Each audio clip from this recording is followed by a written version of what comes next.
ማህበረ ሥላሴ ገዳም የተሰወረው የኢትዮጵያ ታሪክ። በኢትዮጵያ ምድር ላይ የቆሙ ገዳማት ቤተክርስቲያናት ብቻ አይደሉም። እነሱ የእምነት፣ የትምህርት፣ የታሪክና የትውልድ ትውስታ መዛግብት ናቸው። ከነዚህ ታሪካዊ ቦታዎች መካከል አንዱ ማህበረ ሥላሴ ገዳም ነው። ይህ ገዳም በበጌ ምድር አካባቢ ከመተማ አቅራቢያ የሚገኝ ጥንታዊ የኢትዮጵያ ገዳም ሲሆን ስሙ ከቅድስት ሥላሴ ምስጢር ጋር የተያያዘ ነው። የገዳሙ ጥንታዊ ታሪክ የማህበረ ሥላሴ ገዳም መሰረት በተለምዶ ከንጉሥ አብርሃና ጽብሃ ዘመን ጋር ይያያዛል። በገዳሙ ላይ የሚነገረው መንፈሳዊ ትውፊት ደግሞ ቅዱስ ፕሬምናጦስ በዚህ አካባቢ የቅድስት ሥላሴን ራእይ እንዳየ ይናገራል። ይህም ገዳሙ ለብዙ ዘመናት እንደ ጸሎትና እንደ መንፈሳዊ ትምህርት ማዕከል እንዲቆይ ያደረገው አንዱ የትውፊት መሰረት ነው። የገዳሙ ሌላ ታላቅ ታሪክ ካሳ ኃይሉ። ማህበረ ሥላሴን ከኢትዮጵያ ታሪክ የማይነጣጠል የሚያደርገው ሌላው ነገር ከንጉሥ ቴዎድሮስ ሁለተኛ የልጅነት ታሪክ ጋር ያለው ግንኙነት ነው። ካሳ ኃይሉ ከጊዜ በኋላ ዳግማዊ ቴዎድሮስ የሚባለው ታላቅ ንጉሥ ሲሆን በልጅነቱ በማህበረ ሥላሴ ገዳም ውስጥ በመነኮሳት ዘንድ ትምህርት እንደተማረ ታሪካዊ ምንጮች ይጠቅሳሉ። እዚያም የባህላዊ ኢትዮጵያዊ ትምህርት ተምሮ ከመጻሕፍትና ከመንፈሳዊ ትምህርቶች ጋር ተዋውቆ ነበር።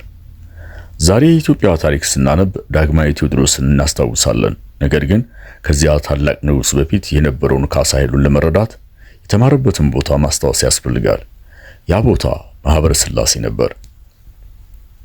የመነኮሳት ሕይወት። የማህበረ ሥላሴ ገዳማዊ ሕይወት በጸሎት፣ በጾም፣ በትምህርትና በትሕትና የተመሰረተ ነው። የገዳሙ መነኮሳት በቀላል ኑሮ የሚኖሩ ለጸሎትና ለመንፈሳዊ ሕይወት የተሰጡ ሰዎች ናቸው። የገዳሙ ሕግና ሥርዓትም ጥብቅ የገዳማዊ ሕይወት መርሆችን የሚከተል መሆኑ ተመዝግቧል። በጦርነት የተፈተነ ቅዱስ ስፍራ። ገዳሙ ግን ሁልጊዜም በሰላም አልኖረም። በ1886 የመሐዲስ ሰራዊት ወደ ደንቢያ አካባቢ በመግባት ማህበረ ሥላሴን እንዳቃጠለ ታሪካዊ መዛግብቶች ያሳያሉ። ከዚያም በኋላ ገዳሙ እንደገና ተገንብቶ መንፈሳዊ ሕይወቱን ቀጠለ። የ1937 አሳዛኝ ቀን።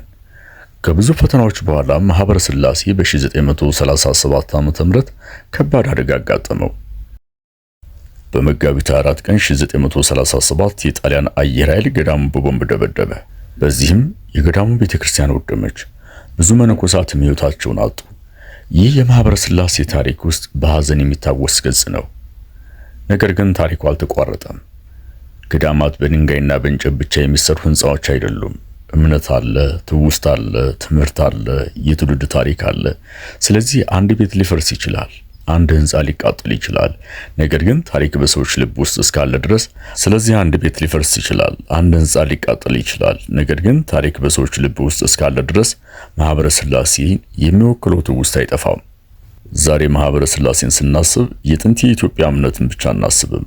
የመነኮሳትን የጸሎት ሕይወት፣ የባህላዊ ትምህርትን፣ የካሳ ኃይሉን የልጅነት ታሪክ፣ የጦርነትን ጉዳትና ከፈተና በኋላ የመቀጠልን ጽናት እናስታውሳለን። ማህበረ ሥላሴ ገዳም የእምነት የትምህርትና የታሪክ ምስክር ነው። ይህን ታሪክ ከወደዳችሁት ቪዲዮውን ላይክ በማድረግ ለሌሎች ማጋሩት። ቻናሉን ሰብስክራይብ በማድረግ የኢትዮጵያን ታሪክና ቅርስ አብረን እንዘክር። የኢትዮጵያን ታሪክና ቅርስ አብረን እንዘክር።